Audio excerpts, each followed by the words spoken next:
सर्वमंगलमांगल्ये शिवे सर्वार्थसाधिके शरण्ये त्र्यंबके गौरी नारायणी नमोस्तुते। देवी कात्यायनीचा मंत्र। कात्यायनी महामाये महायोगिन्यधीश्वरी नंदकोपसुतं देवी पती मे कुरुते नमः। देवी कात्यायनीचा आशीर्वाद आपणा सर्वांवर अखंड राहावा हीच मनोकामना। नमस्कार। आज नवरात्रीचा 6वा दिवस। आजचं देवीचं जे रूप आहे ते आहे देवी कात्यायनी। महिषासुराचा वध करण्यासाठी देवीने हा अवतार धारण केला। आपल्या सर्वांच्या आजूबाजूला कुठे ना कुठेतरी असुरी शक्ती कार्यरत असतात। मग या शक्तींपासून आपलं रक्षण करण्यासाठी अध्यात्माला शरण गेल्याशिवाय, ईश्वराला शरण गेल्याशिवाय पर्याय नाही। आपण सगळ्यांनी या देवीची उपासना करूया आणि आपल्या भोवती एक संरक्षण कवच निर्माण करूया। या देवी सर्वभूतेषु मा कात्यायनी रूपेण संस्थिता नमस्तस्यै नमस्तस्यै नमस्तस्यै नमो नमः। देवीचा आशीर्वाद आपणा सर्वांवर सदैव राहो। आज या व्हिडिओच्या माध्यमातून जी ताई आपल्याशी बोलणार आहे ती आहे कोमल ढेरे। खरं असं म्हटलं जातं की अध्यात्माची ओढ ही या जन्मीची नसतेच मुळी। त्यासाठी वयाचं असं कुठलंच बंधन नसतं, कारण जन्मोजन्मी आपण या ओढीने ओढत आलेलो असतो। तर खरं तर कोमलचं वय तसं कमी आहे, परंतु आलेला अनुभव किंवा तिला आलेली समज अध्यात्माच्या मार्गाने चालत असताना तिला काय वाटलं हे अनुभव ती आपल्यासोबत शेअर करते। आपण ऐकूया कोमलला। चला तर मग। नमस्कार, मी कोमल स्वप्नील ढेरे। माझा विषय आहे सेवा आणि अध्यात्म।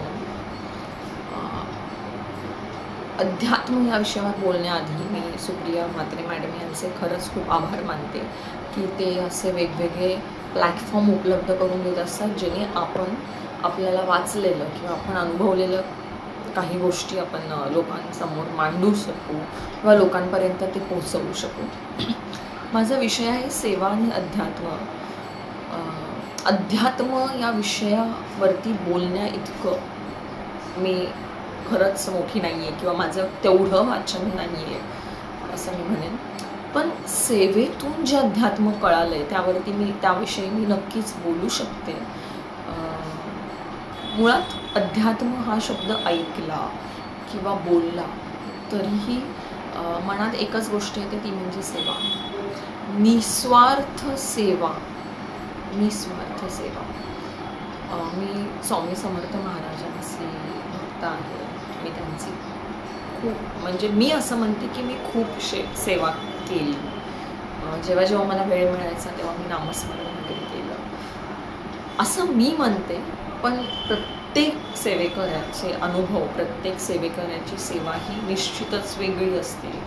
फार म्हणजे जेव्हा आपण त्या सेवा मार्गात असतो, 4-10 सेवेकऱ्यांना आपण भेटतो, तर प्रत्येक जणाने काही ना काहीतरी वेगळं केलेलं असतं आणि त्यातून त्यांना आलेले अनुभव, त्यातून त्यांना आलेली प्रचिती ही निश्चितच आपल्यापेक्षा वेगळी असते।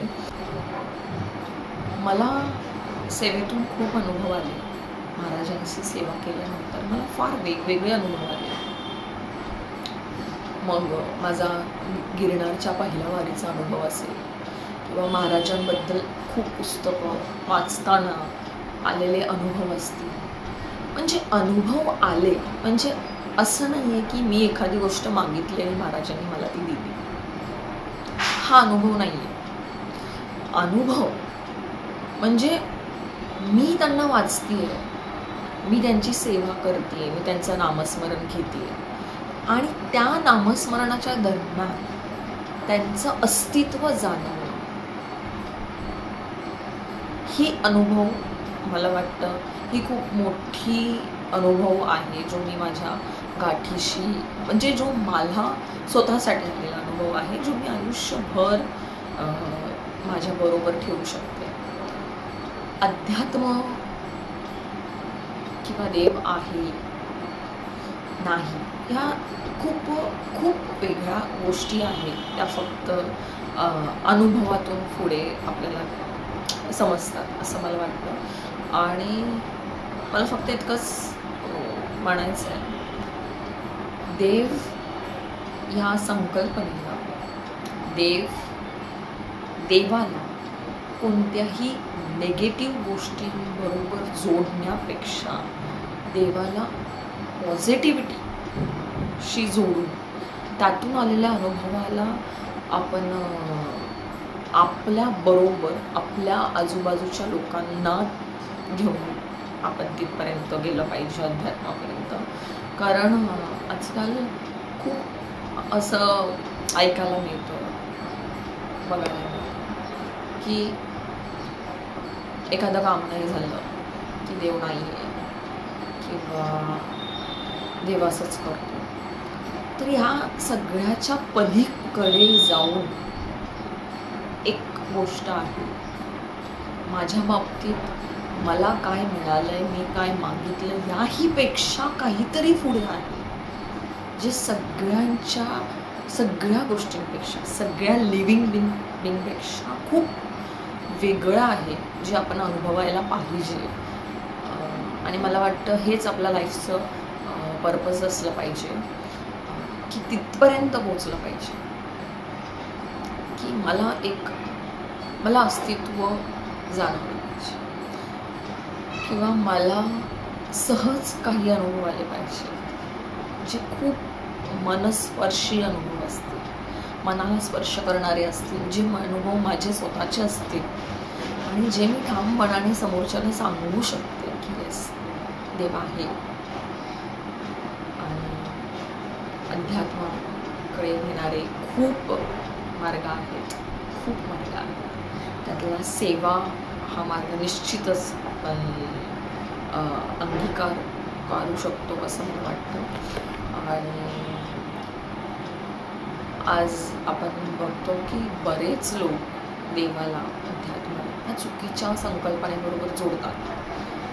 तर जसं आधीच्या समाजसुधारकांनी सांगितलं आहे की देव हा निर्गुण निराकार आहे, त्याला कोणतेही कर्मकांड, कोणत्याही काळा जादू वगैरे ह्या गोष्टींची तुम्ही जोडू नका. आणि मला ह्या प्लॅटफॉर्मवरती बोलण्यासाठी मला एकच माझं मत मांडायचं होतं. त्यासाठी ते म्हणजे की आजही समाजामध्ये आपण बघतो की खूप लोक खूप चुकीच्या मार्गाने देवाला ओढतात, देवाबद्दल बोलतात, अध्यात्माबद्दल बोलतात. तर मला असं वाटतं सेवेपेक्षा चांगला मार्ग नाही. अशी सेवा, जी सेवा तुम्हाला चुकीचं काहीच करू देत नाही आणि कधी कोणाबद्दल चुकीचा विचार करून देत नाही. आणि सेवा करताना जर मी काही ठरवलं की मला आज हे मागायचं आहे देवाला की माझी ही विश पूर्ण होऊ दे, पण मी सेवा करते जाऊन आणि त्यावेळेला मी सर्व विसरून जाते देवासमोर आणि त्या देवाला मी फक्त इतकं म्हणते की जे आहे ते छान आहे, जे चाललंय ते छान चाललंय, तुमच्या कृपा आशीर्वादाने असंच चालत राहू द्या. ही सेवा आहे आणि ही अध्यात्म. त्यामुळे मला असं वाटतं की आपण अध्यात्माला, देवाला चुकीच्या संकल्पनेबरोबर, चुकीच्या कृत्यांबरोबर नाही जोडलं पाहिजे. हा माझ्याकडे आलेला अनुभव, माझ्या गाठीशी आलेला अनुभव आहे.